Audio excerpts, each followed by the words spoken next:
verso 1 até o verso 11. Hoje nós vamos terminar o capítulo. Vamos ver do versículo 12 até o versículo 28. 1 Tessalonicenses, capítulo 5, do verso 12 até o verso 28. A família que chegou, sejam bem-vindos. Alegra nossos corações a presença de vocês, viu?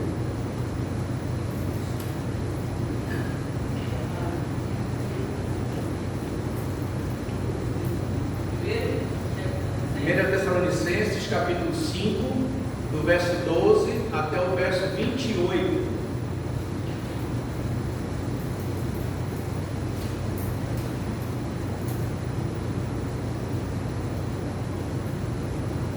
Confiado que todos acharam. Assim diz a palavra do Senhor. Agora vos rogamos, irmãos, que acateis com apreço os que trabalham entre vós e os que vos presidem no Senhor, e vos admoestam, e que os tenhais com amor em máxima consideração por causa do trabalho que realizam. Vivei em paz uns com os outros. Exortamo-vos também, irmãos, a que admoesteis os submissos, consoleis os desanimados, ampareis os fracos, e sejais longânimos para com todos. Evitai que alguém retribua a outrem mal por mal. Pelo contrário, segui sempre o bem entre vós e para com todos. Regozijai-vos sempre, orai sem cessar. Em tudo dai graças, porque esta é a vontade de Deus em Cristo Jesus para convosco. Não apagueis o Espírito, não desprezeis as profecias, julgai todas as coisas, retende o que é bom. Abstende-vos de toda forma de mal. O mesmo Deus da paz vos santifique em tudo, e o vosso espírito, alma e corpo sejam conservados íntegros e irrepreensíveis na vinda do nosso Senhor Jesus Cristo. Fiel é o que vos chama, o qual também o fará. Irmãos, orai por nós, saudai todos os irmãos com ósculo santo. Conjuro-vos pelo Senhor, que esta epístola seja lida a todos os irmãos. A graça de nosso Senhor Jesus Cristo, seja convosco. Amém. Queridos, quando nós lemos estas duas cartas de Paulo aos Tessalonicenses, nós podemos verificar uma coisa, que Paulo gosta de se dirigir aos cristãos como irmãos. Ele usa muitas vezes esse termo irmãos nessas cartas, essa forma de tratamento. Isso porque Paulo considera a igreja local como uma família. Cada membro da igreja que nasceu de novo pelo Espírito de Deus, ele possui a natureza de Deus e todos fazem parte da família de Deus. É muito triste quando cristãos desprezam ou ignoram a igreja local. Nenhuma família é perfeita, queridos. Como também não existe uma igreja perfeita. Mas sem uma família para proteger, para auxiliar as necessidades, os filhos, eles se tornam fracos e eles morrem. Um filho de Deus precisa da família da igreja para crescer, para se desenvolver espiritualmente, para desenvolver os seus dons, para servir a Deus. Por isso, eu quero trazer a mensagem nessa noite sobre o tema Tudo em Família. E como é de praxe, logo no início eu quero fazer duas perguntas para vocês. Primeira é: quais são os elementos essenciais para a família da igreja prosperar e ser feliz? A segunda pergunta é: como tornar uma igreja mais espiritual para a glória de Deus? Nesta pequena porção da palavra que nós lemos agora, Paulo trata essas questões de três formas. Primeiro, ele vai falar sobre a liderança familiar. Depois ele vai falar sobre a cooperação familiar. E depois ele vai falar sobre a adoração familiar. E do versos 12 e 13, nós vamos ver Paulo falando sobre a liderança entendemos que se não houver liderança, uma família ela se desmancha, ela acaba. O pai, biblicamente, ele é o cabeça do lar. A mãe é aquela que apoia o pai em amor e em cooperação. Os pais juntos devem amar e devem orientar os filhos, e os filhos, por sua vez, devem honrar os pais. Essa é a ordem bíblica que Deus estabeleceu para a família. E toda vez que essa ordem é alterada, toda vez que há uma corrupção dessa ordem, a consequência são problemas sérios que destroem a unidade da família e, consequentemente, vai destruir aquela família. E quando nós olhamos para essa ordem divina, nós temos também que Deus instituiu essa ordem com relação à liderança para a igreja local. A igreja local, toda a igreja do Senhor, também tem uma liderança. Lá em Gálatas capítulo 3, 28, diz que nós somos um em Cristo. E isso é verdade, está bíblico, está na Bíblia, está escrito. Mas também é verdade que o cabeça da igreja, que é Jesus Cristo, ele também concedeu dons às pessoas e colocou essas pessoas na igreja para fazer a sua vontade. Efésios 4, 17 e 16 nos mostra isso. Ele nos ensina sobre o santo ministério e o serviço dos santos. Então, da mesma forma como uma família precisa de um cabeça, de um líder, assim também o rebanho, a igreja do Senhor, precisa de um pastor, precisa de um líder também. E aí eu pergunto, quais são as responsabilidades dos irmãos para com os seus líderes espirituais? A primeira responsabilidade dos irmãos para com os seus líderes é aceitá-los. Os líderes espirituais, eles são presentes de Deus para a igreja. Eles são chamados de anjos da igreja. Esses líderes, eles têm autoridade espiritual do Senhor e devem ser aceitos no Senhor. Claro que não sendo líderes que sejam ditadores, mas sim líderes que sejam guias e que sejam exemplos. E por serem guias e exemplos, devem ser seguidos da mesma forma que eles seguem o Senhor. Então, a primeira coisa que temos que fazer, a primeira responsabilidade como irmãos, é aceitá-los como líderes. A segunda responsabilidade da igreja para com a liderança é honrá-los. Esse é o significado do verso 12, que diz que acateis com apreço os que trabalham entre vós. E não há nada de errado, queridos, em honrar servos fiéis ao Senhor. Honrar, aqui entendemos que honrar significa respeitar, ter respeito para com aqueles que são servos fiéis ao Senhor, desde que Deus receba toda a glória, que não haja glória para o homem, mas sim para Deus. A liderança espiritual, ela é uma grande responsabilidade, é uma tarefa muito difícil. Não pensem nenhum de vocês que é fácil ser um pastor, que é fácil ser um presbítero, que é fácil ser um diácono, que é fácil ser um obreiro, um evangelista, ou qualquer outro cargo de liderança espiritual. Não é fácil. As batalhas, os fardos são muitas vezes pesados, e muitas vezes também os incentivos, o ânimo são poucos. Eles vão em contramão aos fardos. E é perigoso quando a igreja não dá valor aos seus líderes. E ao invés de dar valor, na verdade, a igreja esquece de honrá-los, esquece de trabalhar com eles, esquece de encorajá-los, esquece de animá-los. É muito perigoso. Então, a segunda responsabilidade da igreja para com os líderes é honrá-los.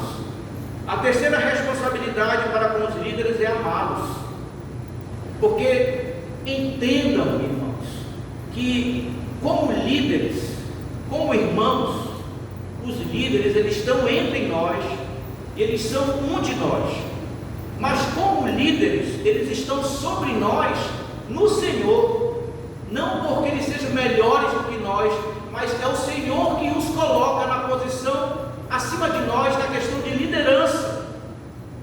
E sem o amor cristão, esse relacionamento entre liderança e igreja, pode se tornar algo tenso, pode gerar tensões dentro da igreja, a fim de estar ao mesmo tempo entre e sobre os irmãos da igreja. Aquele que é pastor, aquele que é líder, precisa da graça, precisa do poder do Espírito Santo.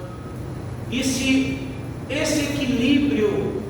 não houver esse equilíbrio, o ministério daquele que é líder pode ser abalado e até mesmo pode ser destruído.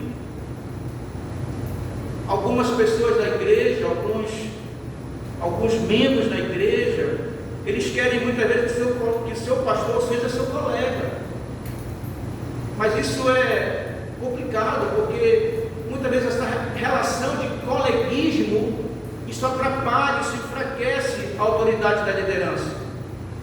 Da mesma forma também que se esse líder se preocupar apenas com a sua autoridade, ele vai se tornar um ditador, ele vai se tornar um egoísta. A quarta intenção, a quarta obrigação que nós temos que ter, a responsabilidade que nós temos que ter com nossa liderança é obedecer-lhes. Hebreus capítulo 13, verso 17 nos diz: obedecei aos vossos guias e sede submissos para com eles. Quando servos de Deus, guiados pelo Espírito de Deus, nos chamam a obedecer a palavra de Deus, nós devemos atender a seu chamado. Isso não significa também que todo líder espiritual sempre está certo quanto a todas as coisas.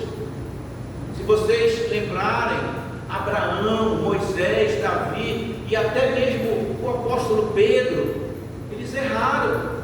Eles erraram muitas vezes com suas palavras, erraram muitas vezes com seus atos. Porém, queridos, todo líder sábio, ele tem a consciência de que ele é feito de barro, e ele reconhece quando está errado, ele reconhece que precisa de um conselho, ele reconhece que precisa de um conselho de uma pessoa mais sábia. Mas apesar de suas limitações, os líderes espirituais são vocacionados e são designados por Deus e devem ser respeitados, devem ser obedecidos, a menos que estejam claramente vivendo contra ou fora da vontade de Deus. Quando os líderes espirituais da igreja se reúnem, quando eles planejam, quando eles oram, quando eles buscam a vontade de Deus e a seguem, nós podemos estar certos de que Deus governará e Deus estará predominando sobre as suas decisões. Quando a família da igreja segue seus líderes espirituais, o resultado é paz e tem harmonia na igreja, tem harmonia na congregação. O verso 13 diz: vivei em paz uns com os outros. E quando nós encontramos divisão e dissensão em uma igreja local, quando vemos divisão, quando vemos confusão, normalmente isso se dá ao egoísmo, é fruto do pecado, quer sejam dos líderes, quer sejam dos membros, ou de ambos. Líderes e membros estão vivendo uma vida de pecado. Tiago capítulo 4, verso 1 a 3 diz assim: de onde procedem guerras e contendas que há entre vós? De onde, senão dos prazeres que militam na vossa carne? Cobiçais e nada tendes, matais e invejais e nada podeis obter, viveis a lutar e a fazer guerras, nada tendes porque não pedis, pedis e não recebeis porque pedis mal, para esbanjardes em vossos prazeres. Esse ensino aqui de Tiago nos deixa muito claro que o egoísmo, o nosso egoísmo interior, ele gera conflitos exteriores, ele extrapola e gera conflitos dentro da igreja, no meio que nós estamos. Só quando nós nos sujeitamos uns aos outros no Senhor, é que nós podemos desfrutar das bênçãos e da paz na família. Mas os líderes, assim mesmo, irmãos, eles não são capazes de realizar todo o trabalho ministerial sozinhos. De modo que Paulo acrescenta um segundo elemento que é essencial, é a cooperação familiar. Versos 14 e 16 nos mostram isso. E nos últimos anos, a igreja moderna, ela está tentando retomar a identidade de corpo. O modelo de igreja de Cristo para nós é um corpo. E a igreja hoje está voltando a ter esse entendimento que nós precisamos ser um corpo. A vida dentro do corpo se refere ao ministério de cada cristão, não para consigo, mas em relação ao outro. Da mesma forma que as diversas partes do nosso corpo, cabeça, pés, mãos, tudo, eles trabalham em conjunto para manter a saúde do nosso corpo físico. Os membros da família, que somos nós, devem aprender a dar suporte, a ser suporte de um para com o outro. Os membros mais velhos devem se preocupar em ensinar os mais jovens, encorajá-los quando estiverem passando por dificuldades. Vocês que são pais, não é bonito ver quando nós podemos ver os nossos filhos mais velhos ajudando os nossos filhos mais novos? Isso muitas vezes nos tira uma carga, né? Uma coisa que às vezes é pequenina, que nos tira um tempo, mas o filho mais velho está ajudando o mais novo, e isso nos dá tempo de nós fazermos outras coisas. Isso é bom, isso é maravilhoso. Infelizmente, hoje, na maioria das igrejas, os membros fazem questão de contratar líderes, de pagar líderes para fazerem tudo. Não, o pastor já recebe já o salário dele, então ele tem que fazer tudo. Não precisa fazer nada, não. Ele tem que fazer tudo. Ele se vire para crescer a igreja. E qual é a consequência disso? A obra começa a enfraquecer, a obra começa a morrer. Mas o problema é que quando acontece isso, de quem é a culpa? É do pastor. A culpa é da liderança. E Paulo então cita aqui também no texto alguns membros que são especiais na família e membros que precisam de uma ajuda pessoal. Então Paulo fala no verso 14 dos insubmissos. O termo insubmisso se refere àqueles que são descuidados, àqueles que são rebeldes. E esse termo insubmisso, ele era usado antigamente para se referir aos soldados, aqueles que não se mantinham na devida formação e insistiam em marchar ao seu modo. Queriam marchar por qual eles achavam que era certo. E é interessante, irmãos, porque um ambiente carinhoso na família é um incentivo, né? É um desenvolvimento individual, isso incentiva as pessoas. Ou seja, onde você está, que há carinho, que há atenção, há uma motivação para você estar ali, aquilo te faz crescer, te ajuda. Mas há certas coisas que nós devemos fazer da mesma forma. Se não estabelecermos regras, se não estabelecermos padrões dentro da família, o resultado é um caos. Muitas vezes nós, com regras, entramos em caos. Imagine se nós temos uma igreja sem regras nenhuma. Todo mundo faz o que quer, todo mundo anda como quer, todo mundo fala o que quer.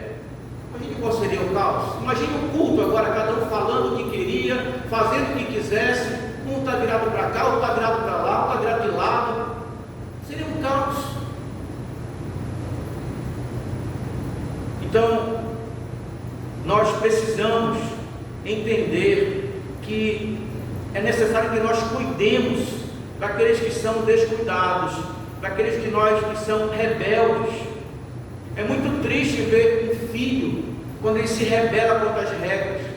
quando ele abandona os princípios, por pensar que o seu novo estilo de vida representa uma liberdade, representa uma maturidade. Não é isso que nossos filhos fazem quando acham que com 14, 15 anos já podem fazer o que quiserem, né? Saem debaixo das nossas asas, vão para as escolas e já começam a ver, não, agora o padrão não é mais o que meu pai me ensinou, é o que o meu coleguinha faz. Eu começo então a mudar o meu modo de viver. Isso então se torna rebeldia. E eles se acham que são donos do mundo, sabem tudo, porque já tem 15 anos, 16, 18, quando faz 18, agora eu sou dono do meu nariz. Não coloca nem o feijão no prato que come. Atitudes como essas na família, da igreja, provocam discussões, provocam divisões, separação, como acontece também na família, na nossa família. Existem outros também que precisam de ajuda pessoal, que são os desanimados. A tradução desse termo no grego para desanimados é aquela pessoa de alma pequena, aqueles que são tímidos, são aqueles que são chamados de desistentes na família da igreja. Eles sempre veem o lado negativo das coisas, e quando as coisas ficam difíceis, o que eles fazem? Jogam tudo para cima, como dizem, chutam o balde, achando que é mais fácil chutar o balde do que carregar o balde. As famílias com 3 ou mais filhos, normalmente há um que é assim, né? É mais desanimado. E toda a igreja também tem seus desanimados. E essas pessoas precisam ser encorajadas. E é justamente o significado do verbo consolar, que é usado nesse versículo, que também aparece também em 1 Tessalonicenses, capítulo 2, verso 12, quando diz: exortamos, consolamos e admoestamos para viverdes por modo digno de Deus, que vos chama para o seu reino de glória. A palavra admoestar significa adverter, prevenir.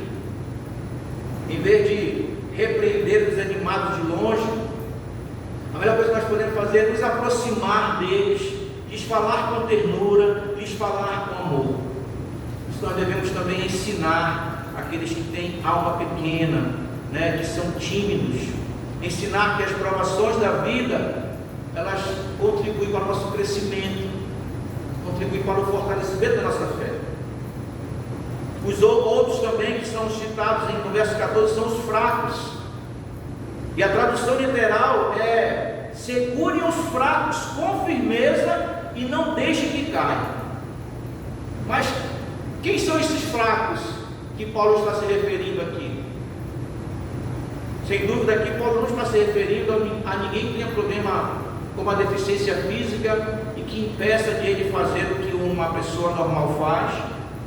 Também não está falando daqueles que não são musculosos, porque o que Paulo está falando aqui é da vida espiritual da igreja. Então, na realidade, quando Paulo chama aquele de fracos, são os fracos na fé, aqueles que ainda não são fortalecidos no Senhor, que não são firmes no Senhor.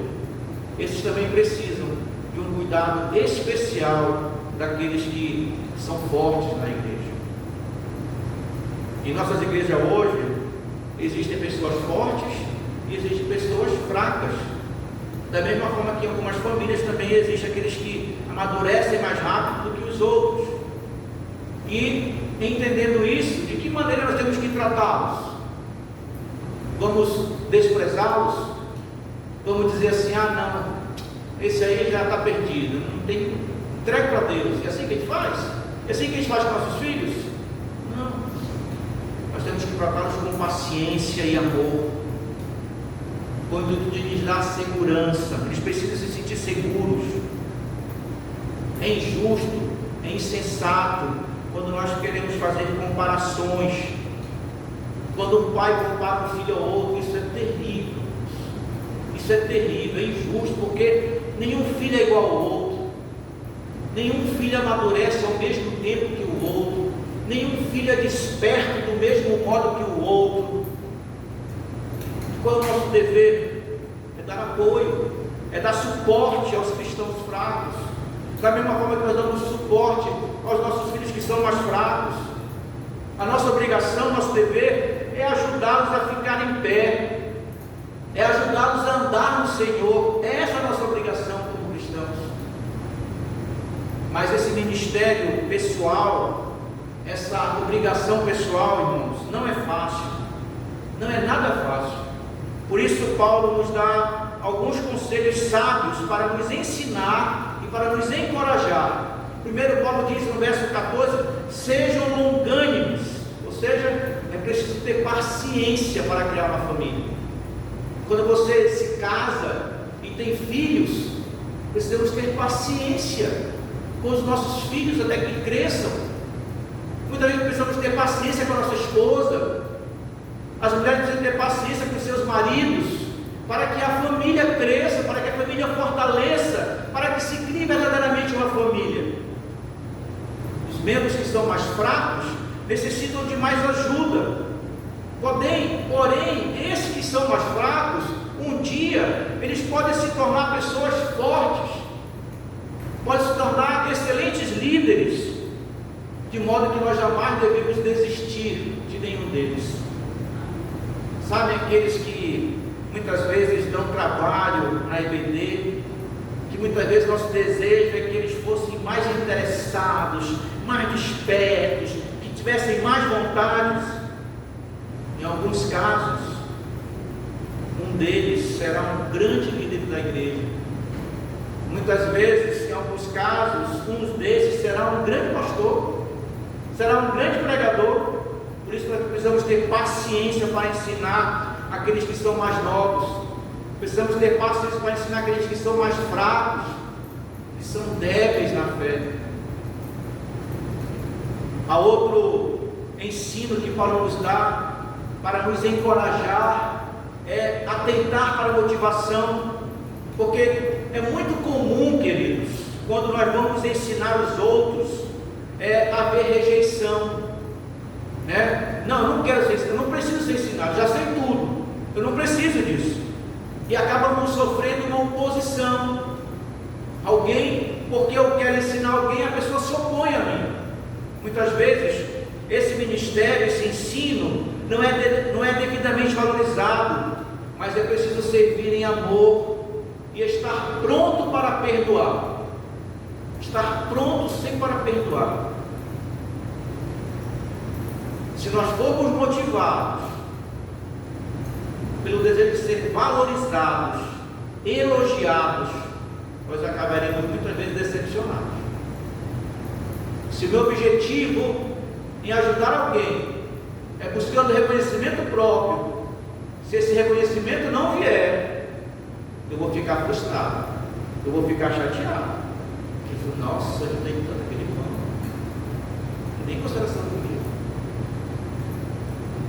Mas se a nossa motivação pessoal for igual a de Paulo, lá em 2 Coríntios 4:5, diz assim: porque não nos pregamos a nós mesmos, mas a Cristo Jesus como Senhor, e a nós mesmos como vossos servos, por amor de Jesus. Então saiba que nós jamais seremos ou ficaremos desapontados, porque não estaremos fazendo nada para a nossa glória, mas para a glória de Deus. Não estaremos fazendo nada para reconhecimento próprio, mas para que o nome do Senhor seja reconhecido como Senhor. Terceiro, recomendação de Paulo, para que nós não fiquemos desanimados com essas situações: sejam alegres. O verso 16 diz o quê? Regozijai-vos sempre. A alegria, ela alivia o peso do serviço. Em qualquer situação, irmãos, a alegria sempre alivia o peso do serviço. Neemias 8:10 diz assim: porque a alegria do Senhor é a vossa força. Deus ama aqueles que servem e colaboram com alegria. Porém, toda família, até mesmo as famílias da igreja, tem aqueles que sempre duvidam de tudo, aqueles que são sempre mal-humorados, nada está bom, nada é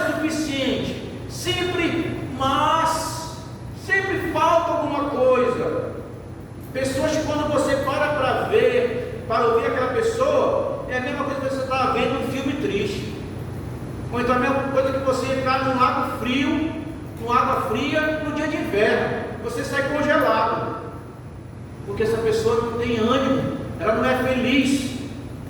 E Deus, Ele deseja que a sua família seja alegre.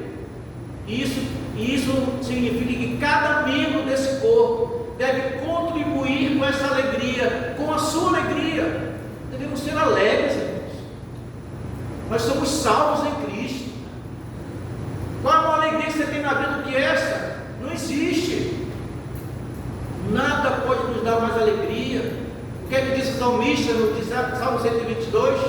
No dia do Senhor, alegrei-me quando me disseram: vamos à casa do Senhor. Você está alegre por estar aqui nessa noite? Se não está, alegre-se. Alegre-se. Contribua com a alegria da igreja. Porém, não é fácil ter essas qualidades, porque essas qualidades, elas só aparecem quando nós nos entregamos ao Espírito de Deus e pedimos que Ele crie isso em nós. A cooperação familiar, ela é essencial à saúde e ao crescimento da igreja. Aí eu te pergunto: você está fazendo a sua parte na igreja? Ou você é um daqueles que fica apenas olhando, esperando que os outros façam o serviço, para depois você se alegrar? O que você está fazendo para a alegria dessa igreja? E Paulo também trata nos versos 17 a 28 sobre a adoração familiar. A adoração, irmãos, é a atividade mais importante da igreja. Em muitas igrejas hoje, os cultos são desprovidos de verdadeira adoração. Os cultos parecem mais uma programação religiosa para satisfazer os desejos dos corações dos membros da igreja, mas não há adoração verdadeira. Há muito movimento, há muita coisa, mas não há adoração verdadeira. E Paulo então cita vários elementos que constituem a adoração da igreja. Paulo fala da oração, no verso 17. A oração era uma prática, e nós já vimos isso, que era importante na igreja primitiva. Nós estudamos Atos e vimos que a igreja de Atos vivia em oração por tudo que fazia, estava sempre debaixo de oração. As reuniões de oração das congregações eram experiências maravilhosas, experiências sublimes, experiências sagradas. Hoje em dia, quando pedimos que alguém nos dirija em oração, nós nem temos certeza se aquela pessoa tem uma vida em comunhão com Deus. Em algumas igrejas, às vezes há apenas 2 ou 3 ou 4 que conseguem orar, que oram, porque os outros não têm prática de oração, não oram. Se formos dirigidos pelo Espírito Santo, como diz lá em Judas versículo 20, nós faremos nossas orações em união e com liberdade, e Deus responderá. Orai sem cessar. Mas orar sem cessar, irmão, não significa eu ficar toda hora sussurrando oração. Não é isso que quer dizer orar sem cessar. O termo traduzido, sem cessar, não significa que eu tenho que fazer isso continuamente, mas eu tenho que voltar sempre a orar, para que eu tenha sempre uma conexão permanente com Deus, para que a minha oração não cesse. Não eu sair andando, toda hora estou falando, não é isso. É que eu sempre volte à oração, para manter uma longa conversa com Deus. Orai sem cessar. Ore e volte a orar. Ore e volte a orar.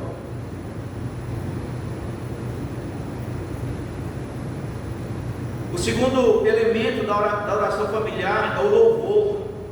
Ações de graça são parte vital da adoração. Efésios 5,19 diz: usamos salmos, hinos e cânticos espirituais para expressar amor e gratidão ao Senhor. Quando nós crescemos na aplicação da prática, quando nós praticamos a palavra de Deus, também é preciso crescer nas expressões de adoração, porque as duas coisas elas andam juntas. Se a igreja local estiver crescendo na graça, os membros desejarão aprender novos hinos, novos louvores para adorar a Deus. Mas se o coração e a mente não estiverem sincronizados, se a minha mente e o meu coração não desejarem louvar a Deus, a adoração será algo imaturo, será algo falso. Vamos apenas abrir a boca e cantar. Que nós já aprendemos durante muitos anos, os hinos que nós já sabemos. Vamos apenas abrir a boca e cantar, sem adoração. Outra coisa que Paulo recomenda é a palavra de Deus. Com a palavra de Deus não há qualquer revelação estranha do Senhor. Esta é a palavra de Deus. Esta é a revelação para nós. Esta é a revelação para todo pecador. Não há o que é fora disso aqui é estranho para Deus. A adoração que deixa a Bíblia fora não é espiritual. Pode haver muita emoção, pode haver até comoção, mas se não houver verdade espiritual, é porque o Espírito Santo não está operando. Por isso, quando Paulo diz nos versos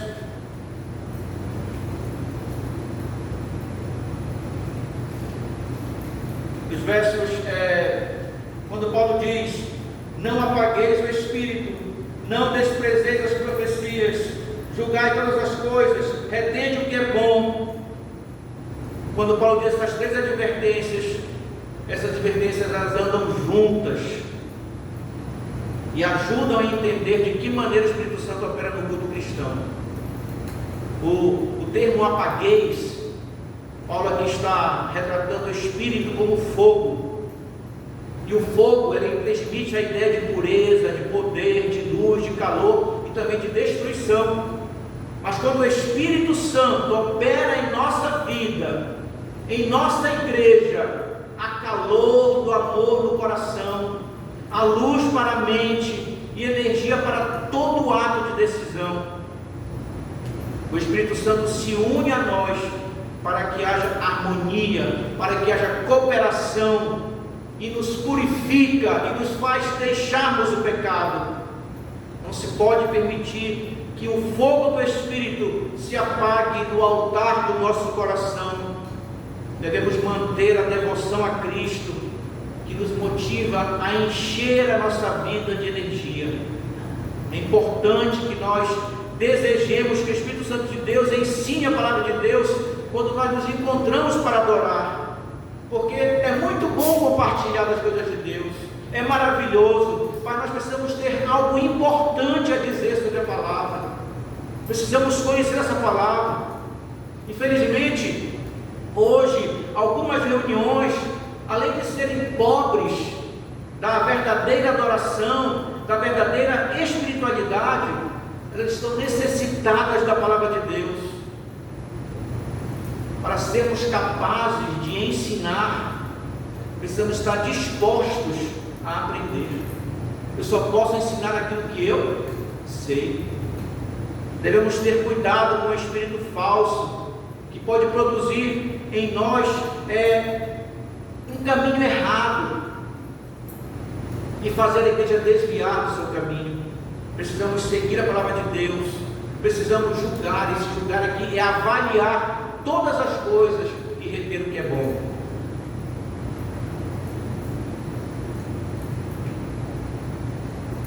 Paulo também fala da vida piedosa. O propósito da adoração é nos tornar cada vez mais semelhantes a Cristo, no nosso caráter e na nossa conduta. William Temple, que foi um arcebispo, ele tem uma frase, ele tem uma definição maravilhosa sobre adoração. Na verdade, é considerada a melhor definição sobre adoração. Ele diz que adorar é avivar a consciência pela santidade de Deus, alimentar a mente com a verdade de Deus, purificar a imaginação pela beleza de Deus, abrir o coração para o amor de Deus e fazer a escolha para o propósito de Deus. Isso é adoração.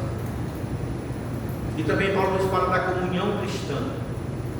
Depois da adoração em conjunto, depois que nós nos reunimos aqui para adorar a Deus, Os santos, então, eles se ministram, eles ensinam uns aos outros, cumprimentam-se, né? Com a Bíblia fala do ósculo santo, que é o beijo. Antigamente eles se saudavam com um beijo. O ósculo santo é um beijo santo.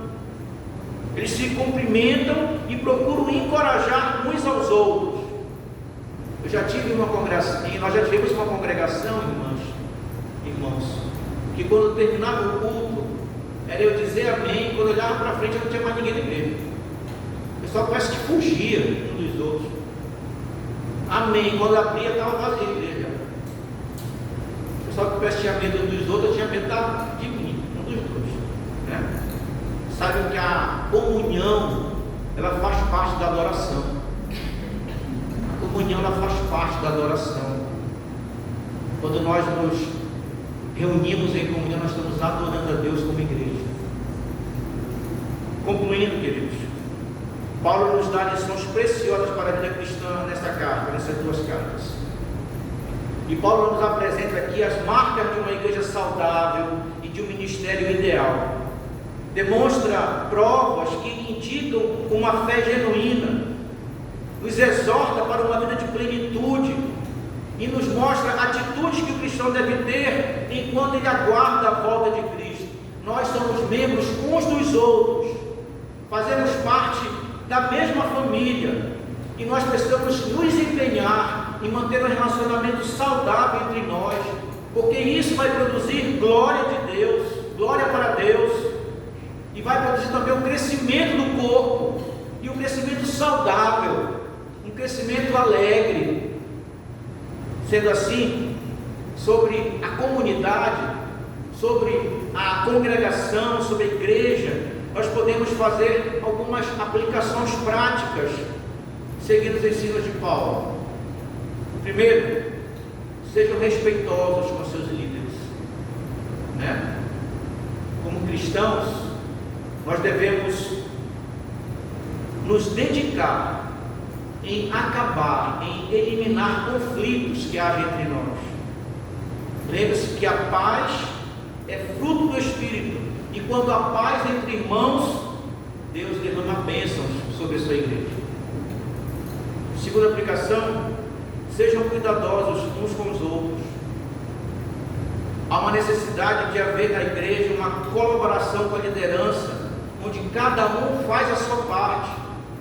O apóstolo Pedro, lá em 1 Pedro 4, 7 e 11, afirma que cada crente tem de administrar o seu dom espiritual para o bem dos outros, da igreja e para a glória de Deus. Então os seus dons que Deus te deu é para o bem dos outros, é para a igreja e é para a glória de Deus. Há cristãos que precisam de ajuda. Isto exige que cada um produza o fruto do Espírito, porque é necessário que haja amor, alegria, bondade, mansidão, longanimidade e muita paciência uns com os outros.